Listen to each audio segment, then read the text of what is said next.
WHO's latest report tells us that 1 in 6 people have a significant disability and that they experience health inequity. Hello and welcome to Science in 5. I'm Vismita Gupta-Smith.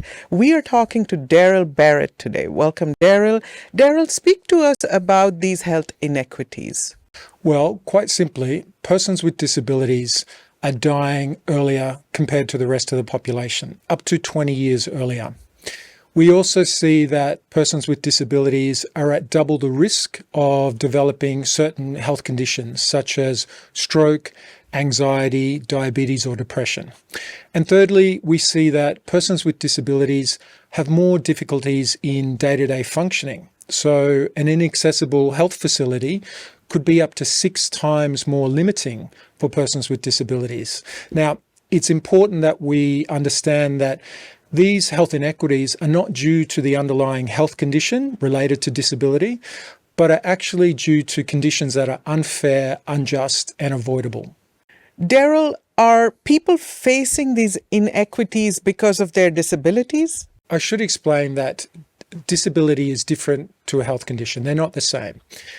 Disability refers to the interaction between someone's health condition, such as depression or spinal cord injury, certain personal factors like age or gender or ethnic background, and the environmental factors such as stigma and discrimination or the built environment. So let me give you another example. We consider somebody who is having a spinal cord injury. We've got 2 people that have a spinal cord injury and they're both the same age and the same gender. But one of those people lives in a modern, high-income country with access to education and employment and accessible transportation. The second person with the exact same health condition lives in a rural village in a low-income country, has limited access to education and employment, and no accessible transportation. Even though their health condition is the same, their experience of disability is very different. And this is important because we can sometimes consider persons with disabilities as one homogeneous group.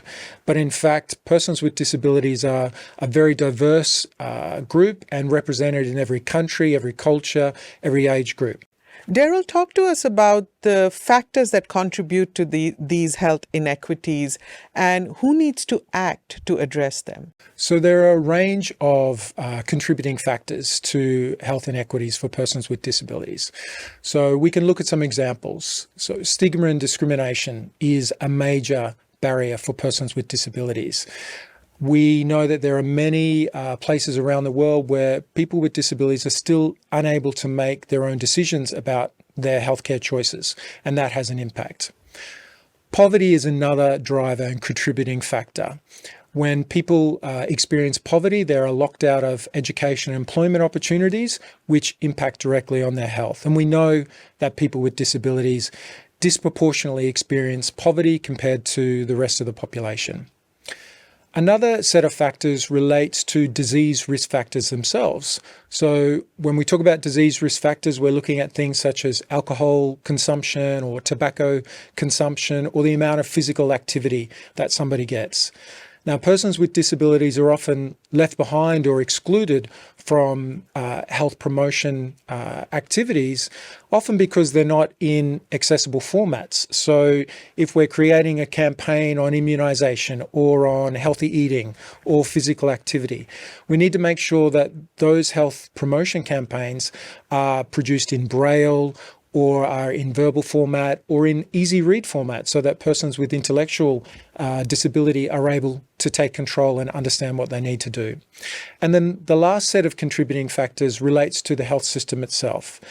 If we look at the attitudes, the negative attitudes of healthcare workers, those attitudes can be a direct barrier to persons with disabilities getting the health services that they need and being healthy.